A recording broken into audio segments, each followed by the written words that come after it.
Thank you all so much for joining us tonight for another dispatch from the front lines. This is an ongoing series from the Congressional Progressive Caucus Center. My name is Liz Watson, and I am the executive director of the center, and I'm so pleased to have you here with us tonight. Each week, we hear from people whose lives have been upended by this pandemic, and we discuss the policy decisions being made, or dare I say, in some cases, delayed in Washington that are affecting all of our lives. We hear from our movement partners organizing for change, and we are often lucky to be joined by special guest members of Congress who are working on the relief policies under discussion. For those of you tuning in for the first time, the Congressional Progressive Caucus Center is a nonprofit organization that works to inform the public about policies that promote justice, equity, and fairness. So tonight, this dispatch is especially near and dear to my heart. My kids are 10 and 13, and if I am unlucky, you may see them make an appearance on the Zoom tonight. And I will tell you that my parent text chains are lighting up day and night with a string of worries from all of my friends about what we are going to do in the fall, how we are going to conduct online school for us 6 hours a day and do our jobs and the rest of it. Yesterday, the sample schedule came out from the county where I live, and sort of shockwaves went through the neighborhood. And the emoji my friend sent me, you know, the smiley face emoji that's not smiling and it's gushing tears instead.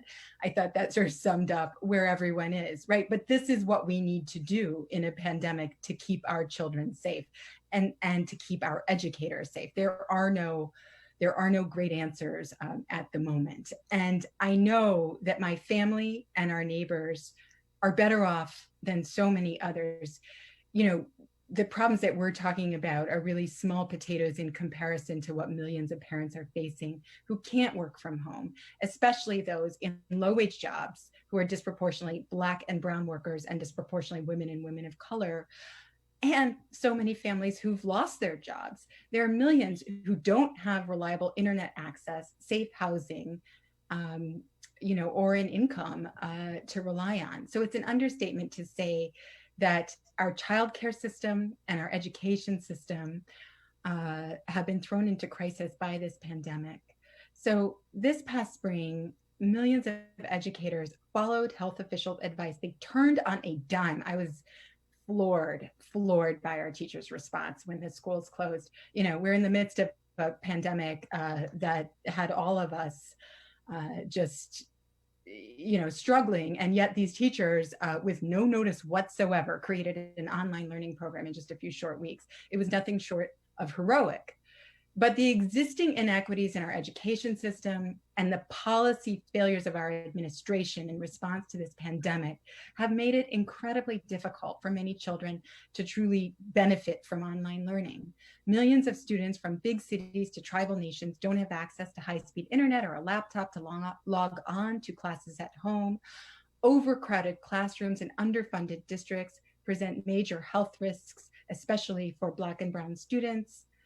And of course, many students who may have IEPs, individualized education plans, and need accommodations under the law are struggling to get them in this crisis. There are millions of essential workers who don't have anyone to watch their children while they're working to put food on the table and keep the economy afloat. So simply put, our current administration has thus far failed to meet the needs of families and students across the United States and failed to meet the needs of our educators. We have educators who are in fear for their lives because they don't have the proper funding for the necessary protective equipment. We have to worry that children might carry the virus back to grandparents and parents at home. And there's simply is no plan that we're hearing from our administration to keep the people we love safe, support our educators, and support our kids in their learning. So with mounting cases in cities and states across the country, in so many places, it's simply infeasible for children to go back to physical school right now without jeopardizing their health, their parents' health, or the health of educators in our community. But in my home state, where I'm from, Indiana, on the very first day of school, where they did send kids back, The first day of school, they learned that a child who had attended all day uh, had COVID, and they had to figure out what to do. And a whole swirl of questions immediately were raised about whether that school needed to immediately shut back down. Because of failures, and that's just one example, and I will probably see that in more schools across the country. So, because of failures of leadership that we're seeing from our administration, we are facing a massive, massive public health crisis unfolding, frankly, with no current end in sight. We need to follow guidance from our public health experts, listen to our teachers, and let the facts guide our reopening plans. Tonight, we're lucky to be joined by an incredible group of special guests. We have parents, we have educators, we have policy experts, we have one of our education champions in Congress. Please join me in welcoming Representative Bonamici of Oregon, Congresswoman Bonamici of Oregon, President Lily Eskelsen Garcia of the National Education Association, John King, the President and CEO of the Education Trust, and Beatriz Beckford, the National Director at MomsRising. What a stellar group of speakers we have here tonight. We are really lucky to have you all join us. Thank you so much for taking your time to be with us here tonight. And to all of you who've joined us in the audience on the phone, thank you for being here with us. We know for you parents, these are hectic times, and we really appreciate your chiming in to see what you can do to help and to lend your voice to this conversation. So now it is my honor to introduce our special congressional guest speaker tonight, Congresswoman Suzanne Bonamici. Congresswoman Bonamici represents the 1st Congressional District of Oregon. She is a leader on the Education and Labor Committee, and I was lucky to get to work with her when I was a staffer on that committee, and I know what a champion she is for our students and our educators. And she is the chair of the Subcommittee on Civil Rights and Human Services. She has long been an advocate for equity in education policy and for funding.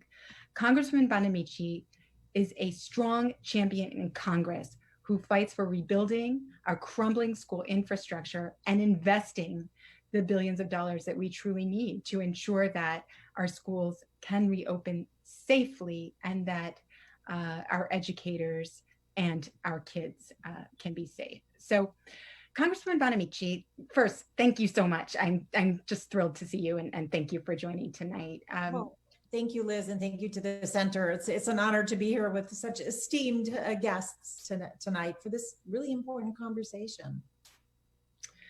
Well, thank you. I'm really looking forward to your insight and hearing about the work that you're doing in Congress. So we know we're seeing across the country, a patchwork of decisions on reopening being made. I just described what's happening in my home state versus in the state where I live right now. We're seeing everything from full person instruction to fully virtual instruction. What should Congress do to make sure that every school and every school district has a safe and equitable return to instruction? Well, thank you, Liz. That's a really important issue.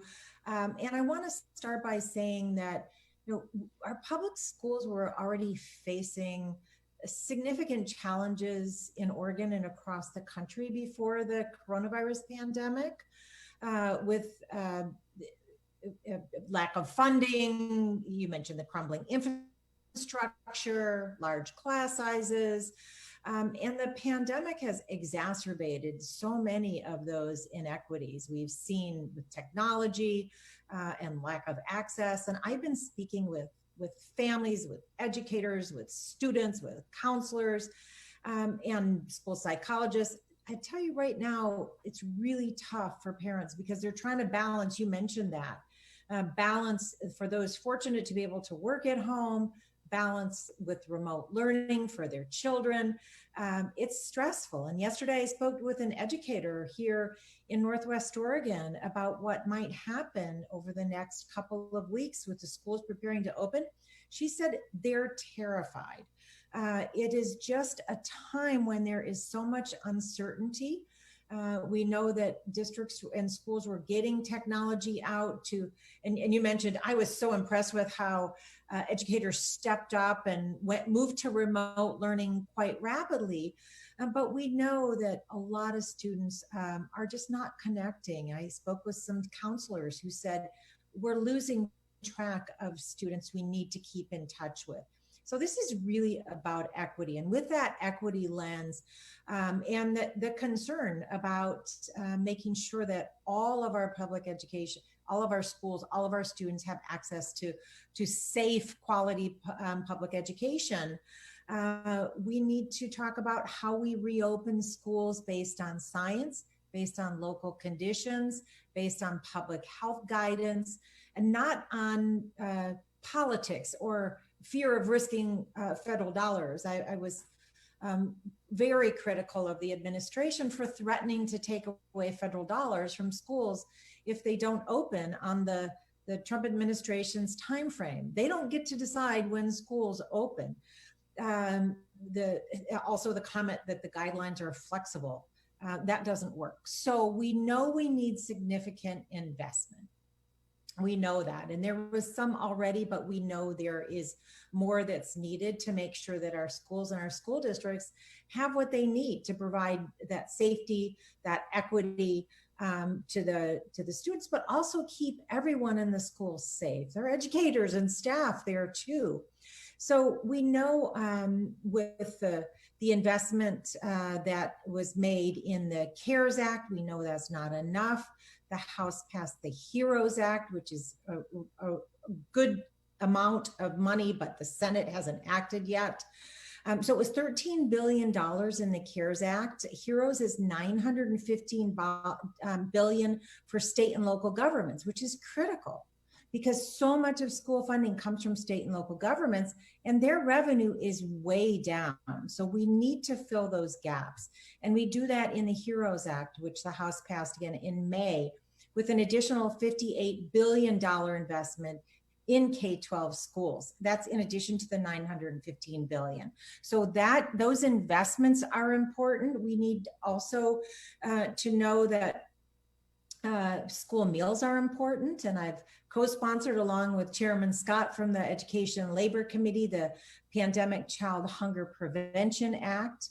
I hope we can get this through because we know how important it is for students to have good nutrition. This will allow all children to access breakfast, lunch, and dinner and after school snacks, either in school or grab and go delivery options, depending on how the school is providing education.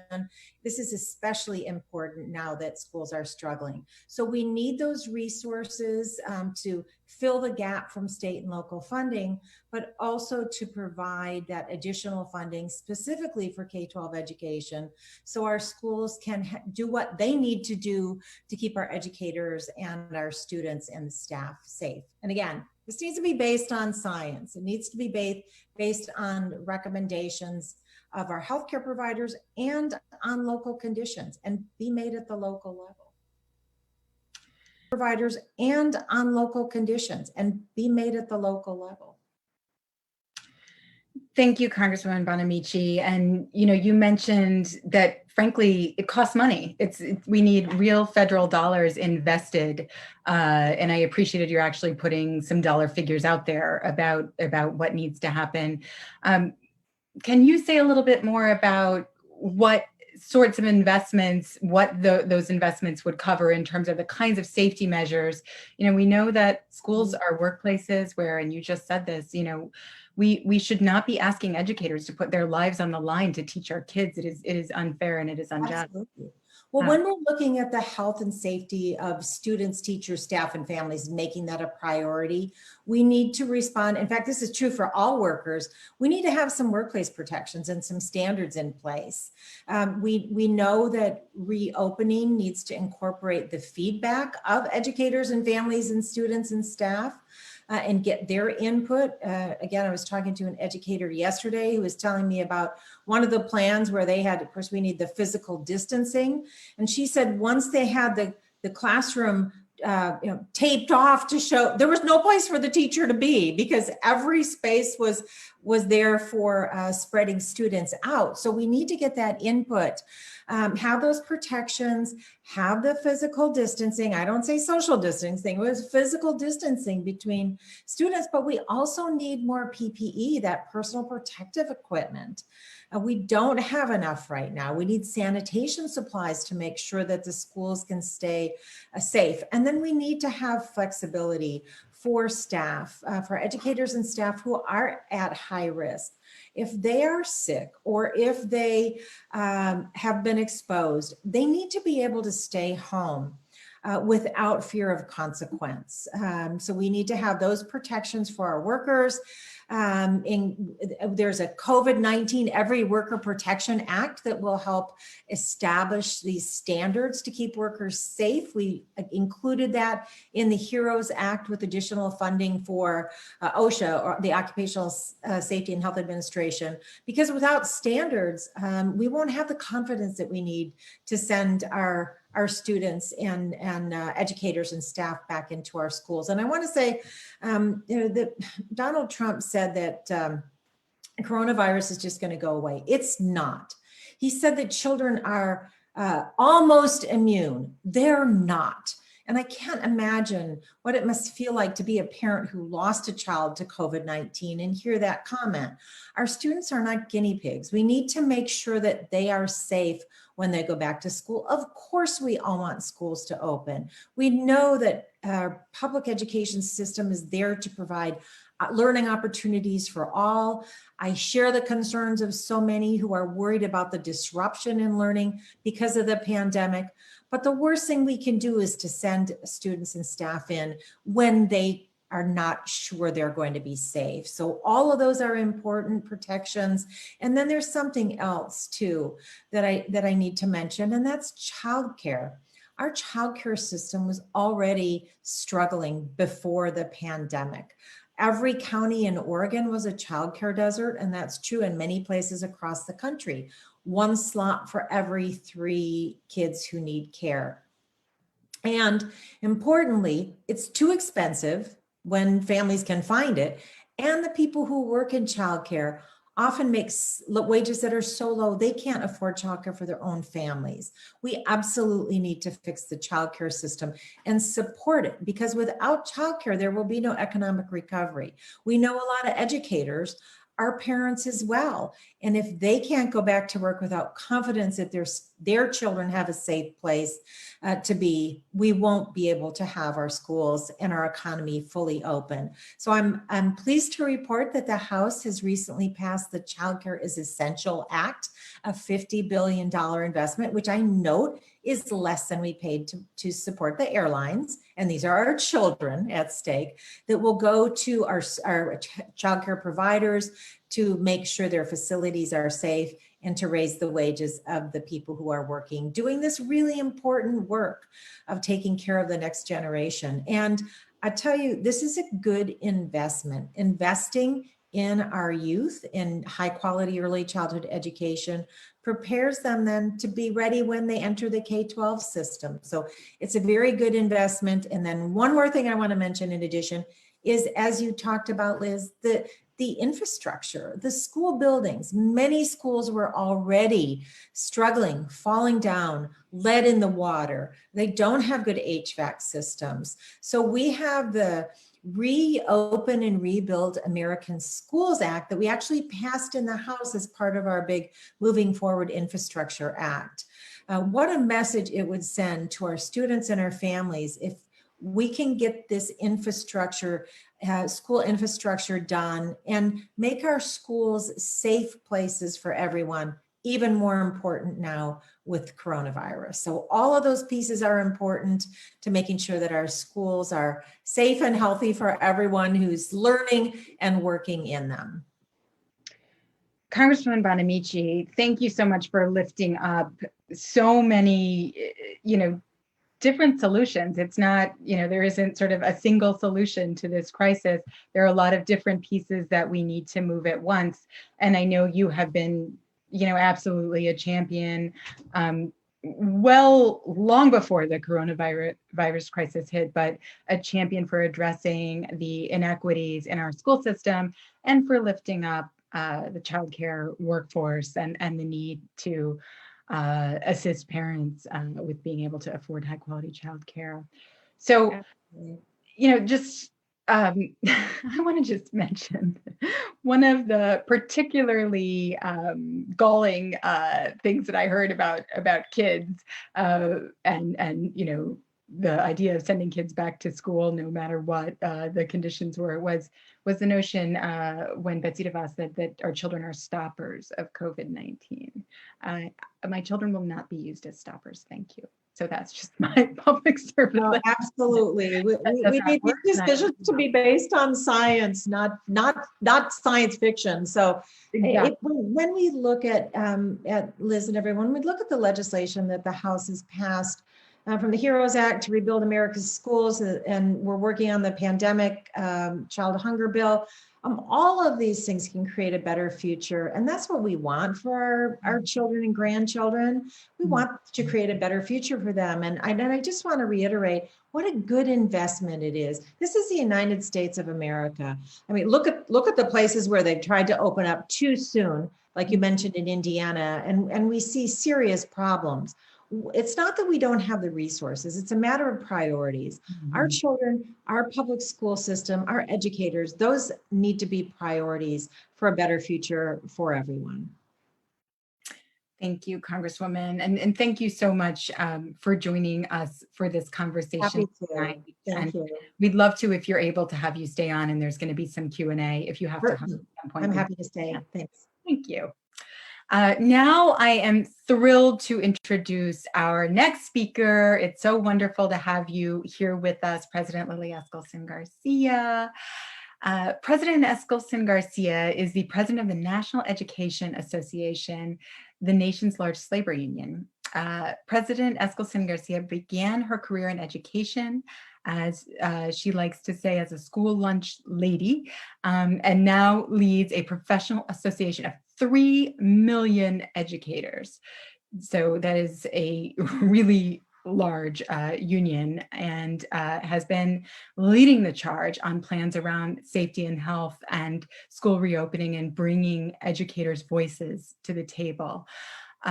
President Eskelsen Garcia is the first Latina to lead the NEA and one of the country's most influential Hispanic educators. The NEA has been working so hard to ensure that students and educators are safe as schools begin to reopen. And President Eskelsen Garcia, I'm wondering if you ever sleep. I'm seeing you everywhere fighting for our teachers and fighting for our kids. I'm so thrilled to have you join us because of the work that you are doing and leading, and because of the importance of listening to educators' advice when it comes to school reopening. So we know that there is a union advantage on safety and health, that unionized workplaces are safer workplaces, and schools are no exception to that. But this is only true if we listen to our unions. And so we are going to be listening to President Eskelsen Garcia here tonight. And thank you so much for being here to share your insight. So President Eskelsen Garcia, here's a question I have for you. We know that our educators and all school personnel are now facing impossible choices. How do they do the work that they love, serving our students, without putting themselves and their families and often their students at risk? We know we have plenty of teachers who are in high risk categories who really have to worry about real serious threats to their lives as we have these school reopening conversations. I'd love to hear from you what you're hearing from your members. And I appreciate that lovely introduction. My first job in a school was lunch lady. I was a teacher and a really, really good sixth grade teacher. You would want your 12-year-old in my class, and this would be my favorite time of year. And I'd be putting up bulletin boards and figuring out desks, which I switched around every week. And we're not doing that this year. We are not having fun with Zoom classes. Parents are at the end of their rope. We're trying to connect with kids. For a lot of our kids, teaching and learning never stopped when the school doors closed. We just started switching to, all right, how do we connect with our kids? We want to go back. We want to go back to in-school classes when and where we can do it so nobody dies. And yes, when Donald Trump and Betsy DeVos flippantly say, oh, kids can't be, no, don't even worry about it. They never say a word about the teachers or the lunch ladies or the school custodian or the assistant vice principal. They never say a word about the adults, the village it takes in that building. And they're dead wrong about kids not being at risk. If you have a child with asthma, your child is in a high risk category. That's a lot of kids out there. And we know who's likely in a family not to be able to afford daycare, private daycare for their kids. Who takes care of the kids when mom or dad's at work? Sometimes la abuelita, the grandma, and the family of older folks, aunts and uncles, were those kids, and we know those kids can be spreaders.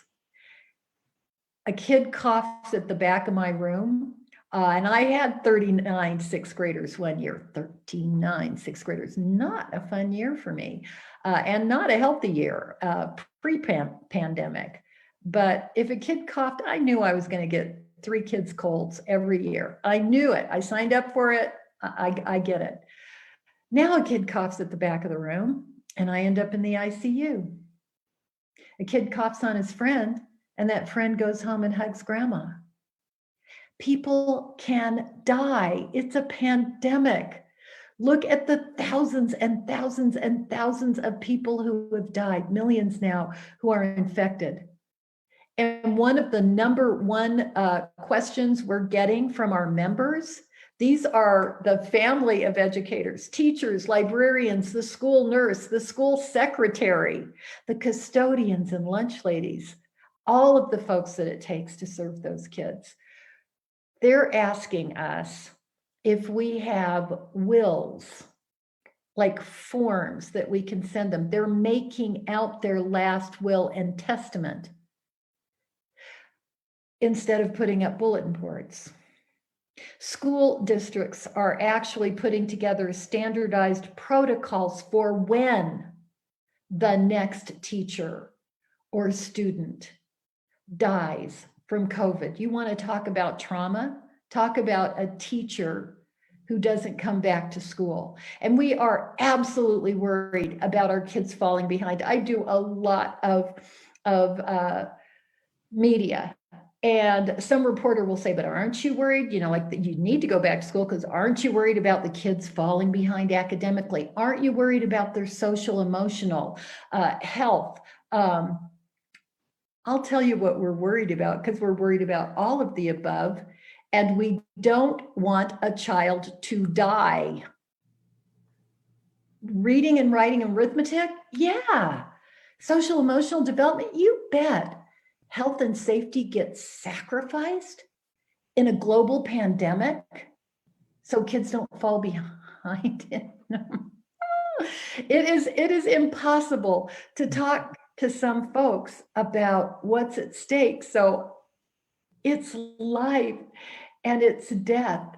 And because of that, let me just say very clearly, and I'll go back to you, Liz, that under no circumstances should anyone be taking medical advice from Donald Trump or Betsy DeVos. That is not going to end well for children or other living things.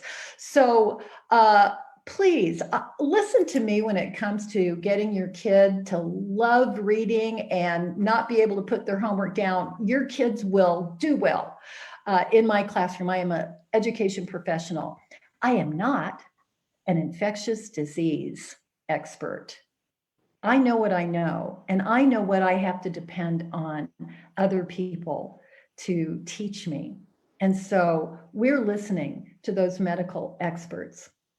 And the first thing they're saying is no community should even think about in-person classes if they are surging in their infection rate. All of those countries that Donald Trump threw out, oh, what about Denmark and Germany and Norway? They opened their schools. Yeah, when the infection rate was declining and had been reduced to a very controllable level. And then they didn't throw the doors open. They said, all right, now, because there's still a small percentage of infection out there, it's controlled. But now we only open with plans to distance, disinfect, do the health screenings, have the face masks, have what you need. The hardest thing is distancing, split sessions, use of space. We can be pretty creative. We can help solve some of these problems.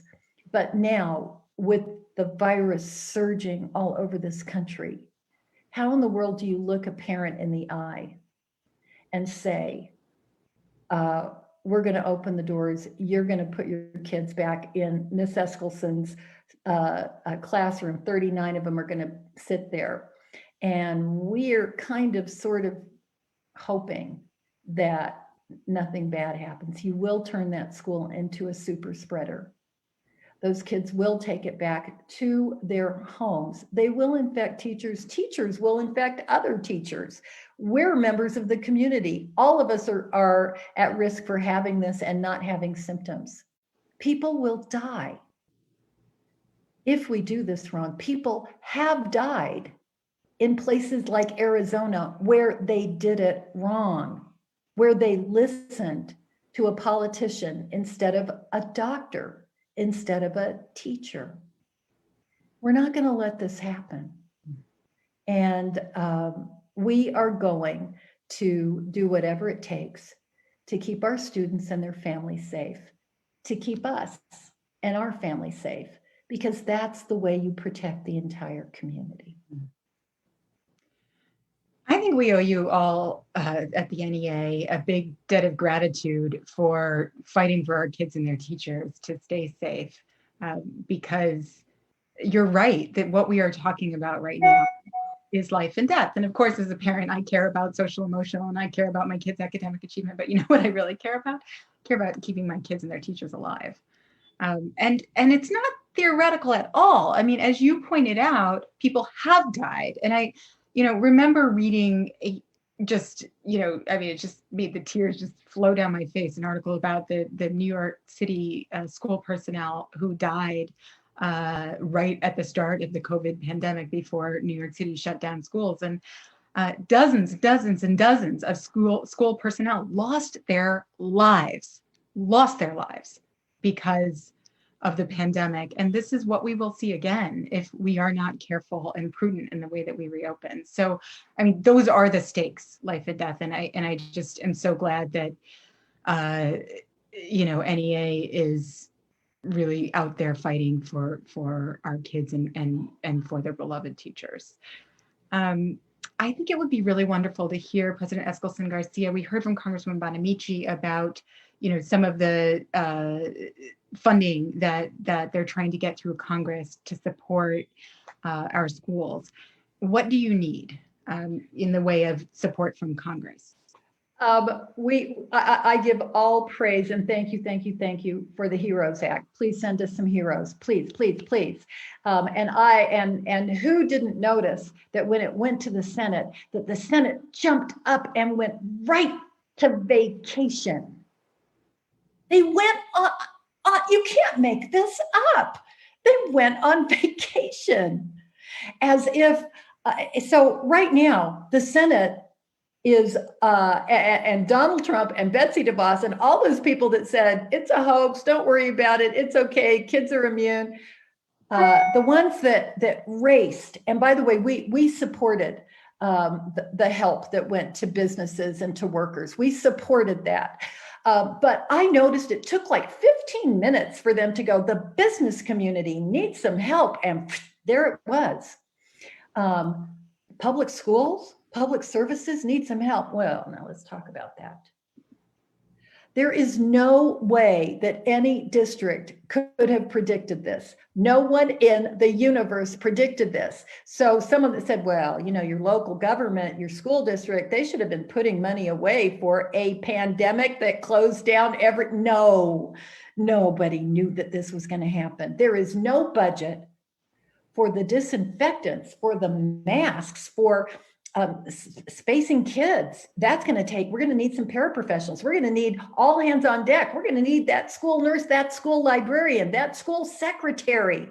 Everybody is going to have a specialized job to make sure in that lovely, wonderful day when the infection rate is low enough, they're going to have their plan ready. And it's going to cost a lot of money at a time when local and state government revenue has fallen off a cliff. And so for Mitch McConnell to go on vacation, for right now, for him to be absent without a permission slip and leave this to Donald Trump, inject yourself with disinfectant. Donald Trump is going to be talking about what schools need. And what did he say the other day? You know, here's what I care about, and I don't care about anything else. Well, schools were part of that. I don't care about anything else. So I'm a little exercised over that. And I see my friend John King on here, so I know he's going to get exercised because we know which kids need that public school the most. We know which parents and which families and which communities can say, you know, let's all pitch in and get our own little pod teacher, and our kids can be taken care of.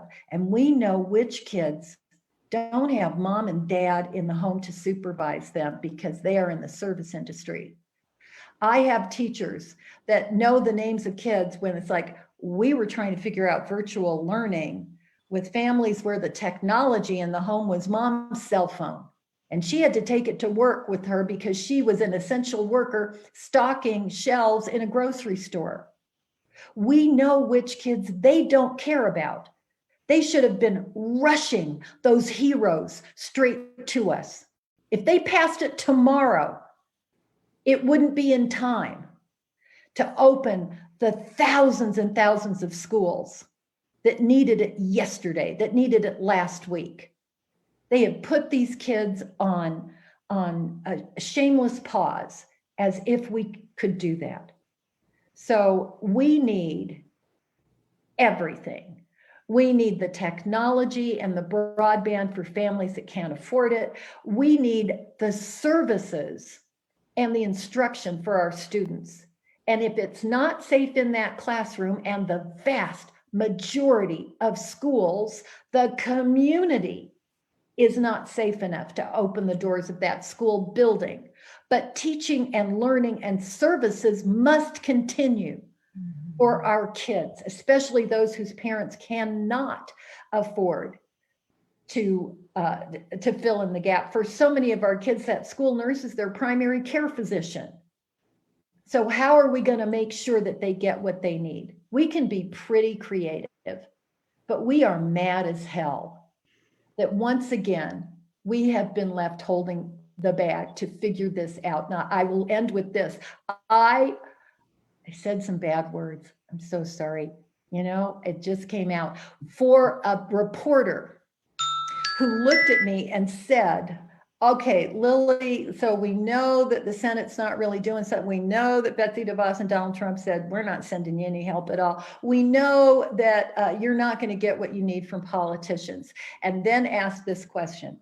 So teacher, what are teachers doing about that? What's the plan that teachers have to make sure that those kids are safe when they put them in an unsafe building? What is your plan, Lily? I don't have a plan. You cannot fix stupid.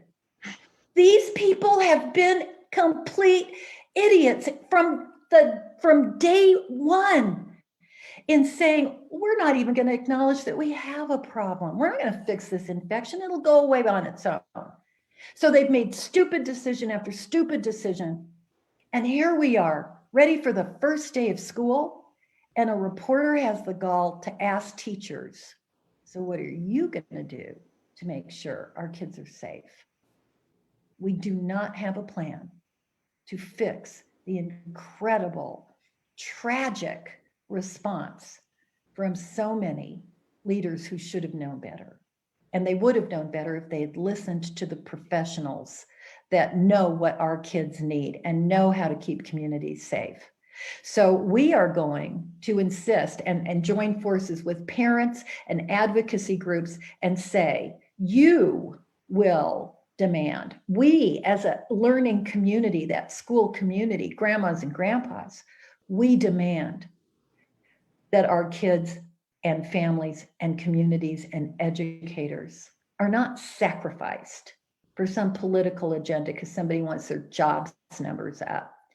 And so that's my plan, is that we won't put kids and teachers and families and communities in jeopardy. Not that I feel real strongly about it. Thank you for putting up with me. We are so lucky in this time in which leadership is so badly needed through this crisis to have your leadership. So thank you for the work that you're doing. And yes, it's time for educators and parents and all those who want to keep our communities in safe to stand together. So thank you. And I know you have to jump. I heard you have another event because you don't sleep. So we're so grateful for you joining us. Next, I'm really honored in this time in which we need to have leaders who are going to put our kids and educators first, to welcome the former Secretary of Education, John King, here with us tonight. So John King is the president and CEO of the Education Trust, a national nonprofit organization that seeks to identify and close opportunity and achievement gaps from preschool through college. He served in President Obama's cabinet as the 10th U.S. Secretary of Education. Before becoming Education Secretary, he carried out the duties of the U.S. Deputy Secretary of Education, and he oversaw all policies and programs related to K through 12 education, English learners, special education, and innovation. He began his career in education as a high school social studies teacher in Puerto Rico and in Boston, Massachusetts, and as a middle school principal. So we are so lucky to have you joining us tonight to lend your expertise at a time when we really need to be listening to the experts. Thank you so much for being here with us tonight, Mr. King. Thanks for the opportunity to join you, Liz. Absolutely. Our children are experiencing the trauma of this pandemic along with the rest of us. And you are someone who has fought for equity in education your entire career. We know that there are many kids who are really struggling and falling behind, who have already been left behind by our education system long before this crisis. We know that there are kids who are facing particular challenges, as President Eskelsen Garcia said, whose parents are working in often low-wage jobs outside the home as essential workers, whose families are facing financial upheaval because they've lost their jobs. And there are kids who are dealing with the grief of having lost loved ones to this terrible pandemic, which we know has disproportionately stolen the lives out of Black and Brown families. So what we'd like to ask you tonight is, whether in person or virtually, what are your recommendations for schools who are working to ensure that every single child stays healthy and is supported by their schools? Yeah. Well, first, Liz, it's important to say it didn't have to be this way. Right? That the current administration, the Trump administration, has handled this pandemic disastrously, that we don't have rapid results testing, that we don't have contact tracing, that we don't have ways to support people to quarantine effectively, that we don't have broad compliance with public health guidance. That's why we're in this situation. This is not a school's problem, this is a society problem that is being visited on school. But in that context, educators, we, love our students and want to figure out how to support our students. We need help from Congress. As Congresswoman Bonamici said, we need help on stabilizing school district budgets and funding for safe reopening. We need funding for internet access. We need funding for counselors and mental health services. We need funding to address learning loss. But again, at the end of the day, in schools, we want to try to support our kids. Where I'd start is with Maslow's hierarchy of needs. Kids who are hungry can't learn. And so we've got to pay close attention to the fact that we've got 14 million kids who are food insecure. Recent surveys showed 40% of Black and Latino families are struggling to reliably put food in front of their kids. So one of the things schools need to do is figure out how do we make sure that kids are getting meals. We know we have nearly 30 million kids who rely on the school meals program to get meals. So whether classes are happening in person or not, we still have to, as educators, figure out how we get food to our kids. And then we got to think about kids' socio-emotional well-being. As you mentioned, there are kids who have had the health consequences of COVID-19 affect their homes and families, lost loved ones. There are kids who've had the economic consequences of COVID-19 affect their families, lost employment, lost income. There are also kids who are in homes where there's addiction, where there's domestic violence, where there's abuse. And my heart breaks for the kids for whom school was the one safe place, and now they've been without that. I was a kid. My mom passed when I was 8, my dad when I was 12. The only reason I am alive today is New York City public school teachers who saved my life, who made school a place that was safe and nurturing and supportive. And kids are without that now. Kids have been without that for months. And in many communities, because of how badly the administration has handled the pandemic, kids will be without that in this school year. So schools have got to figure out how to create relationships for kids. I think about the Phoenix Union School District in Arizona that has an Every Student Every Day campaign, where at least one adult in the school district is in touch with every kid every day to ask, what do you need? Are you hungry? Do you need a Wi-Fi hotspot? Do you need academic support? Do you need access to a counselor? Do you need telemental health services? And they are trying to make sure that every kid is connected to an adult with the school district so that they can support kids' socio-emotional well-being. Wow, that's amazing. It is really incredible how a lot of school districts are stepping up and finding a way where there's no way in terms of supporting our kids. Could you talk a little bit about, and you mentioned kids who are struggling and who were being underserved in their school districts before this pandemic because of the lack of funding and inequities in education. Can you talk a little bit about how, when we think about racial justice and economic justice, how we apply those principles in this moment and what it looks like to actually have a school reopening policy that really centers racial and economic justice? Yeah. Well, we have to acknowledge we really have two pandemics, right? We have the pandemic of COVID-19, and then we have a pandemic of systemic racism that has been with us since the beginning of the country. And of course, the result of those twin pandemics is sadly, tragically, unjustly, disparate impact on kids and families of color. So we know, for example, that 79% of white families have reliable access to the internet. Only 66% of Black families, only 61% of Latino families. So in school districts where learning is happening through distance or hybrid, the schoolhouse door is barred for kids because they don't have internet access. We've got to solve that in the wealthiest country in the world. We can solve that, just like in the New Deal. We made sure that we have the Tennessee Valley Authority and we got folks electricity. Today, the equivalent is we got to make sure that kids and families have internet access. We know that students of color are disproportionately in school districts that are under-resourced, that were under-resourced before COVID-19. We've got to get those districts additional resources so they can provide support for their teachers' professional development. They can help their teachers address students' learning needs so they have the counselors and mental health services that kids need. And then we've got to hold everybody. I believe we have to hold everybody to the words of the pledges of solidarity that so many institutions made. Whether it's corporations, foundations, higher ed institutions, school districts, almost everybody issued a statement saying, we believe Black Lives Matter, we stand with the protesters. Well, this is the moment to show that. If you mean that, then your curriculum has to have windows and mirrors. Kids of color have to have opportunities to read authors of color. They have to see characters of color. And white kids need that too. They need to see that diversity in the curriculum. If you mean those words in the statements of solidarity, then we have to address the issue of staff diversity. Majority of kids in the nation's public schools are kids of color. Only 18% of our teachers are teachers of color. We know from the research evidence for a Black student having one Black teacher while in elementary school increases their likelihood of graduating from high school and going on to college. So we have to work to recruit and retain teachers and principals of color. Again, important for kids of color and important for white kids to see leaders of color in their classrooms and communities.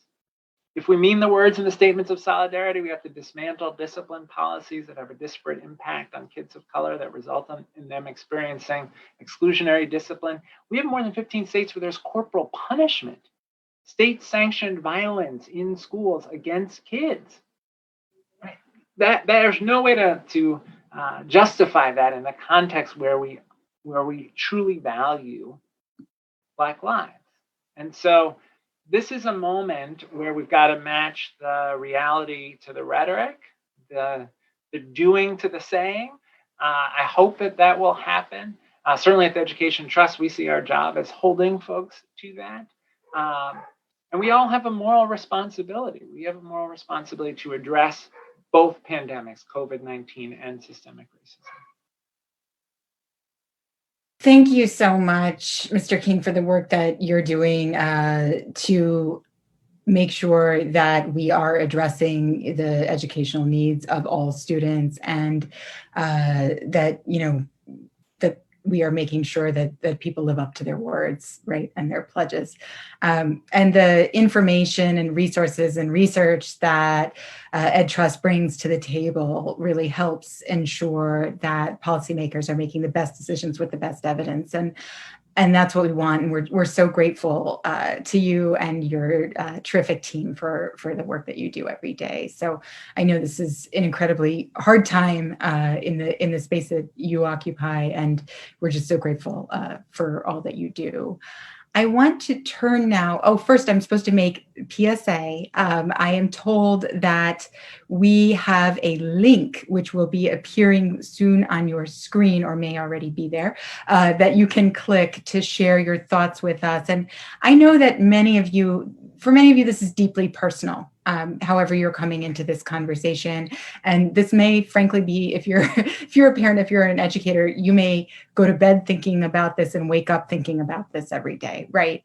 And so we want to hear from you. We want to hear about what you're thinking, what your concerns are, what's happening in your district.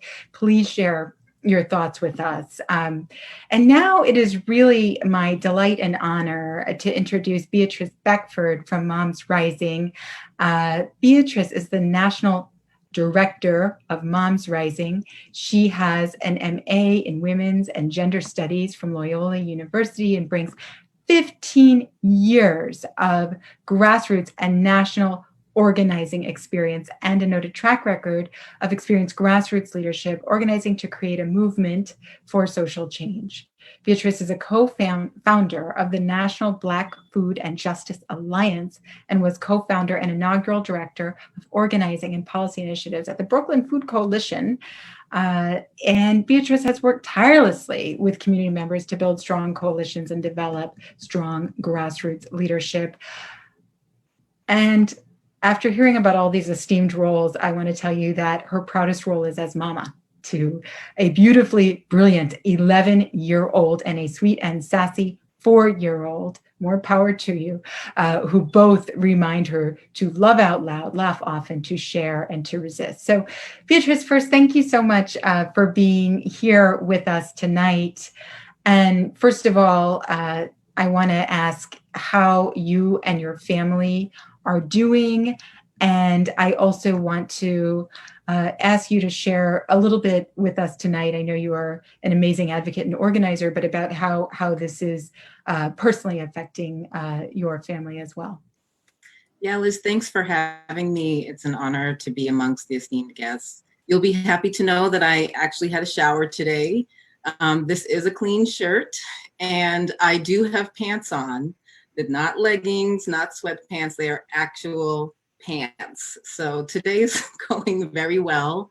Thank goodness the kids are enjoying a movie thanks to TV and Netflix and all that good stuff. And so I'm able to join you uninterrupted, although you may hear a bang or somebody may enter. And so I apologize in advance for that. But I think there's a lot of weightedness that's come up in this conversation. And I think that weightedness and all the different things that are coming up and how this issue intersects in our lives is the weight that parents and caregivers feel each and every day. And so thank you for having me. It has been a struggle. And as you said earlier, while I feel as though my family has been blessed, I am working and able to provide for my family. I know that that is not the case for many parents and caregivers across the country, including many of our Moms Rising members who share their stories with us each and every day. So thank you for having me. It's a pleasure to be here. Thank you so much for being here. I also got a shower today, very proud. The shower is a sign of yeah. It's, you know, it's a moment. Let's it's say a thing. sure. It's a thing for many of us. Yeah. You have spent your career fighting for young people, fighting for racial justice, including work to dismantle the school to prison pipeline. So I am hoping we can have a conversation about, in the context of what is really a much needed nationwide reckoning around structural racism in a pandemic that has hit Black and Brown communities terribly hard. And led to the loss of so many Black and Brown lives. How are you thinking about racial justice, and how are you thinking about school reopening, both in your role in your mama hat and your hat as an advocate? Yeah, well, lucky for all of us, my mama hat is my racial justice hat. As a Black mother, I am always, even prior to the pandemic, worried about the quality of education and the way that my children are engaged in the school setting and outside of the school setting. In my professional work, obviously, you know, working to dismantle the school to prison pipeline as early as in the preschool setting, collaborating with our early learning team, all the way through the end point of that, which is unfortunately youth incarceration in a country that incarcerates more young people than any other nation. It's critically important that we acknowledge that there were fractures in this system well before the pandemic hit. And I think many of our speakers have spoken to that so beautifully prior to then. One of the most troubling stories that I heard recently and that we were able to support some organizing on was the story of a young lady who was given the pseudonym Grace. Folk may have heard the Free Grace campaign out of Michigan, which is a young African-American girl, 15 years of age, who was an IEP student, who had communicated prior to both her probation person, her caseworker, that she was struggling to shift to remote learning, right? Her IEP mandates that she has somebody that works directly with her. And that communication that she provided actually ended up with her being criminalized and ultimately sentenced to a youth prison. And I feel like while her story is so endemic of all the ways in which the system kind of breaks and criminalizes Black and Brown young people, in a pandemic, we're seeing it happen even in more harsh ways, right? Where Black students, Black and Brown students, students with disabilities, LGBTQ students, Indigenous students are at risk of greater criminalization, even outside of the school building when they're expected to learn remotely without the tools that they are required to have through an IEP or should have by law with respect to accessing quality education. And so I think that as we, you know, navigate all the different dynamics of a pandemic and what it means for our families and our children in the school building, that we not forget that there are ways in which we can be different in this and that we can be innovative and address some of the issues that we were facing well before the pandemic. And that includes many of the racial justice issues that our school districts faced.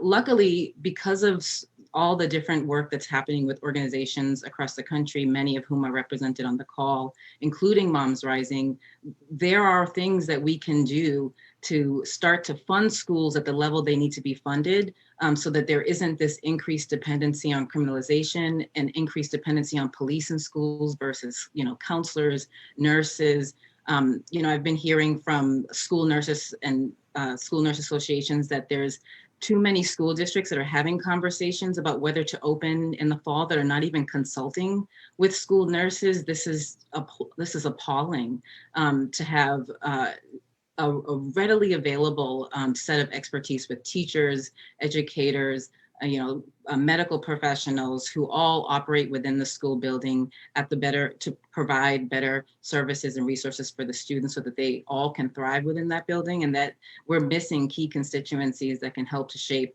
what a reopening looks like when it's safe and appropriate to do so for everybody, including teachers, staff, and students, and what to do in situations when it's not appropriate to do this so that e-learning and remote learning is accessible and doesn't continue to exacerbate a homework gap or a racial gap among students who we know have very limited access and whose families are dealing with a whole host of other issues. We can fix a lot of this stuff by calling on Congress to provide the funding to reopen schools and campuses by providing robust funding to support educators, staff, students during this pandemic.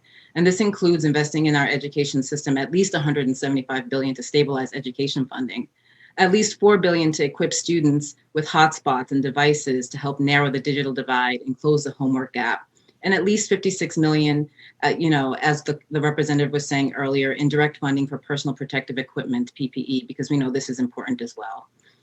I think, one of the things that was mentioned earlier that's really, really important to say, and I say it too as a mom, childcare is part of this solution. We cannot talk about education funding without talking about how we need to push the Senate to pass the Child Care Essential Act.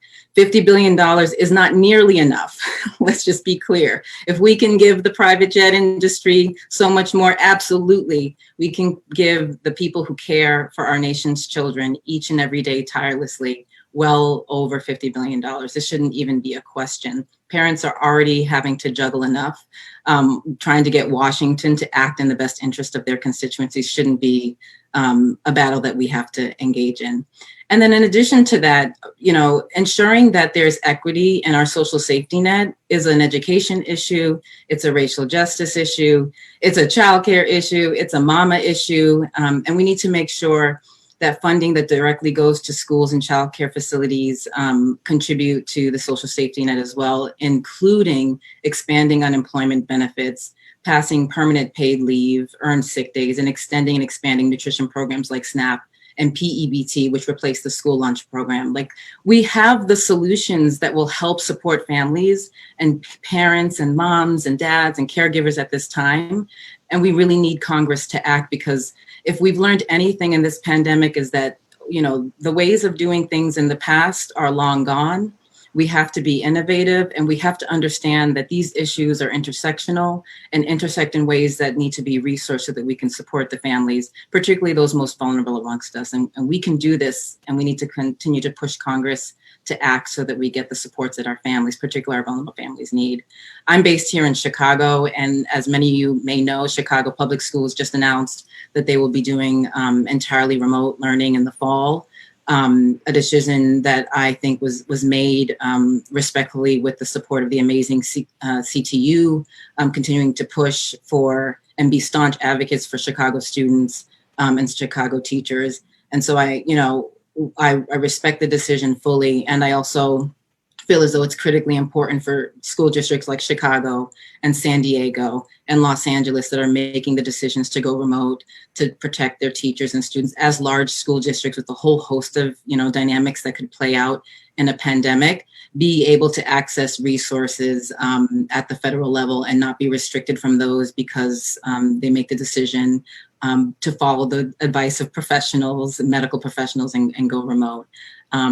And I think that, as a parent, we don't want to have to be worrying about, whether the schools are going to have the resources they need, whether, the schools are going to have to decide whether to send one family a laptop or one kid a laptop, which is some of the questions that we're hearing here and from folks across the country. And so I hope that we can continue together as a community to push Congress to act on this and to push the Senate to make to pass the legislation that will help our students thrive and our families thrive, because that is the only way that our economy will thrive.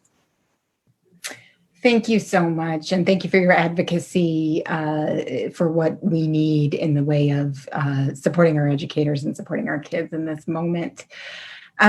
You touched on a really important issue, which is the importance of equity in terms of making sure that all of our kids have internet access. And frankly, this is actually an issue that preceded the pandemic. I'm from Indiana, and in some places in rural Indiana, the way that kids do their homework is they go to the McDonald's, right? Because that's where there's internet access. And so the question is, can you get the car? Is dad or mom home from work early enough that you can get the car to go drive to McDonald's to do your homework? That is way too many steps for a kid to have to take to be able to get their homework done. And it was way too many steps before the pandemic. And so I want to turn it back for a second to Mr. King, because I think I noticed that you recently published an op-ed calling for a national policy on internet access. And what would it look like to have a national policy around access to the internet, which I think we frankly need to treat as the same as drinking water at this point? Could I turn that back to you, Mr. King, to answer that for a moment? Because Sure. it's important right now. Sure. We have a program that already exists to help schools to provide internet access called E-Rate. That program ought to be expanded and funded at an appropriate level so that school districts can get internet service to all the kids who need it. There's a proposal from Senator Markey and Congresswoman Meng that would provide $4 billion to support expansion of the E-Rate program. The FCC could step in here and help by changing the rules around how the E-Rate program operates. And so we need to do that for K-12. There's a proposal for higher ed. Congresswoman Eshoo and Senator Klobuchar have a proposal for $1 billion focused on high needs higher education students, because we have community college students, for example, students at minority serving institutions who disproportionately don't have internet access. So this is solvable. Beyond that, because the internet is vital, not just for school, but it's vital to look for a job, it's vital to apply for benefits, we ought to have a national strategy around broad internet access. Again, that treats it like a utility, that says, just like you got to have electricity to participate in the 21st century economy, you got to have the internet to participate in the 21st century economy. And we have the resources as a country to make sure that happens. Instead, what's happening is we have communities where the cable company says you have an unpaid balance from a year ago, so you can't get the internet. That can't possibly be the right strategy in a moment when kids are at home, they have to get on the internet to learn.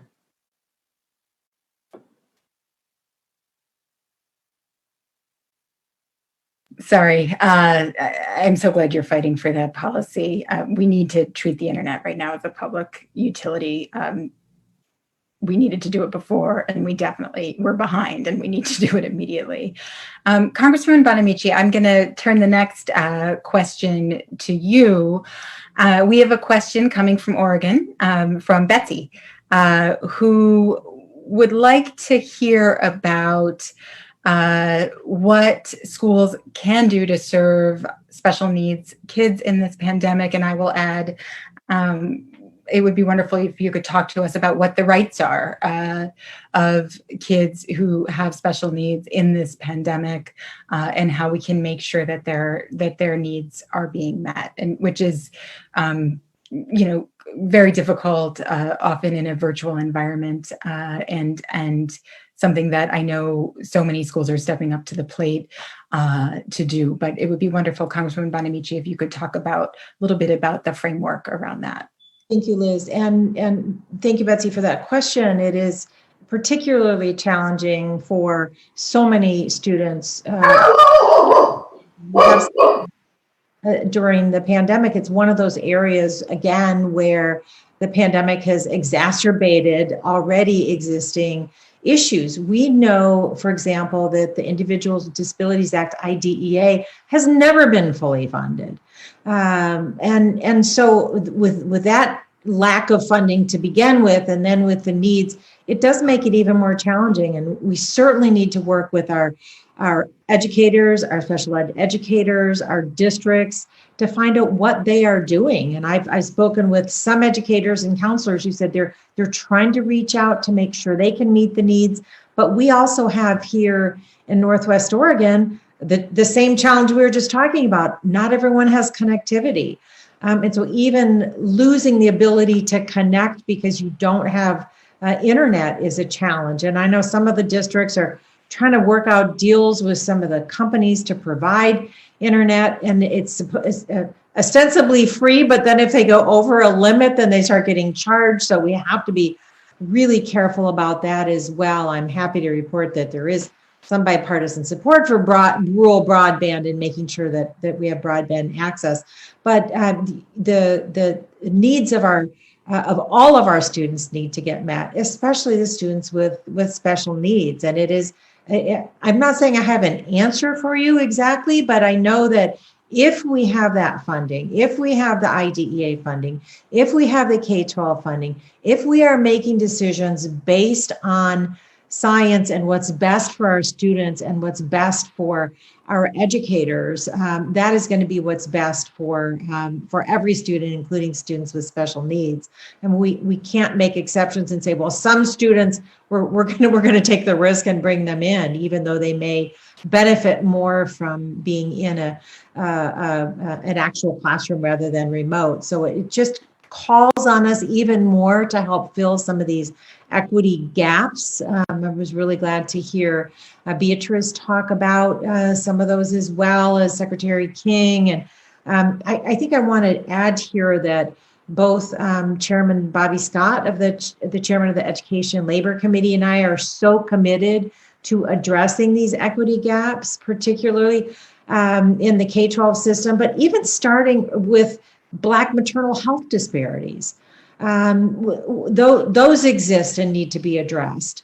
I mentioned earlier the importance of investing in high quality early childhood education, which then reduces costs in the K-12 system going forward. So all of these are issues that we are looking at, and we really do need to take, it's been a really challenging time, and you can hear it in people's voices, and especially now with the stress that families are going through, and they don't know what's going to happen. And you know, those fortunate enough to have a job and be able to work at home are trying to balance that, but too many are either out of a job, some still don't have their unemployment. Thank you for mentioning that too, Beatriz. We need to look at this crisis as an opportunity, because as we are starting to reopen our schools safely, we can address the equity issues. We can address the infrastructure issues. We talk about infrastructure, that's broadband, that's buildings, to make sure our school buildings are safe. And that every school has clean air and clean water. And all of these things will help fill those gaps, because we know that the schools in the nicer areas, they're beautiful schools in the district I represent, because there are wealthier areas where people can pass bonds and levies and build new beautiful buildings, but there are also areas where the schools are in desperate need of rebuilding. We have to take that equity lens and say, every student deserves to be in a safe and healthy school. So I know that was a long answer, but I really wanted to respond to some of the things that Secretary King and Beatriz and Lily Garcia brought up as well. So thank you for your question. Again, it's a real challenge that has been even more highlighted by the pandemic. So I appreciate that. Thanks. Oh, and I also want to add because Beatriz brought up the childcare, the childcare is essential bill. It's $50 billion to start, but it's an additional $50 billion for long term. So we know there's short term immediate needs during the pandemic, but childcare was a crisis even before the pandemic. And just also repeat that this is a good investment when we invest in high quality, not just parking kids somewhere, but high quality early childhood education. It is such a good use of our resources. It is worth every penny. Our students are worth it. Our children are worth it. And it's what we need to do to create a better future. Thanks.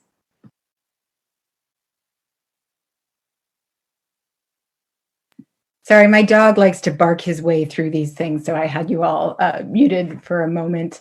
Thank you, Congresswoman Bonamici, and thank you, Secretary King, and thank you so much to Beatriz, Beckford.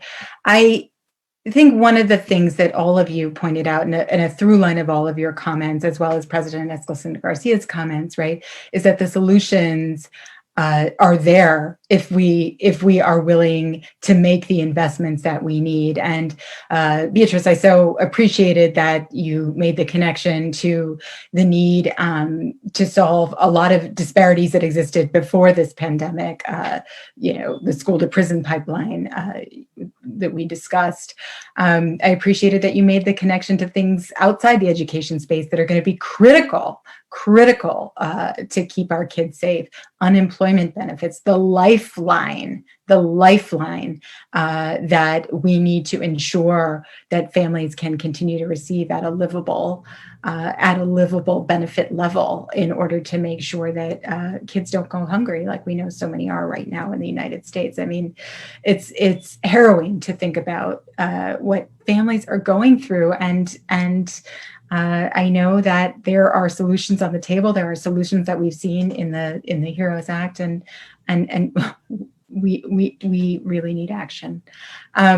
So I want to thank all of you for the insights that you've brought here tonight. We went 17 minutes over because honestly, there was no way that I was going to stop this important conversation. I know we have listeners, as I said, for whom this is just a personal issue that they're living every single day in their communities. And our number one priority, right, has to be to keep our communities safe. And we need solutions that are going to do that.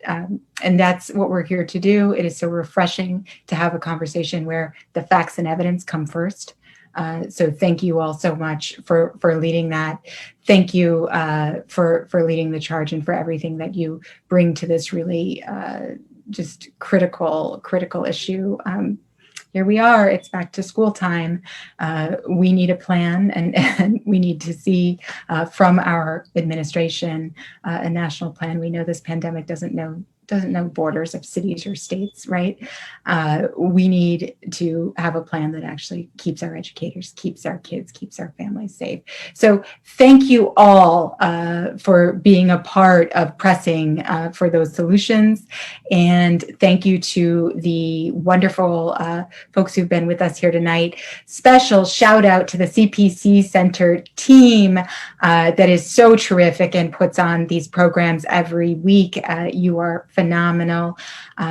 Jess, Parker, Hiba, often with an assist from Kenton, Bamala. Thank you so much for all that you do. And thank you to the ACT TV folks who are here live streaming this everywhere. So we appreciate all of you. I wish you all health and safety, and we will continue to be together in this fight. Thank you all very much. Thank you, everyone.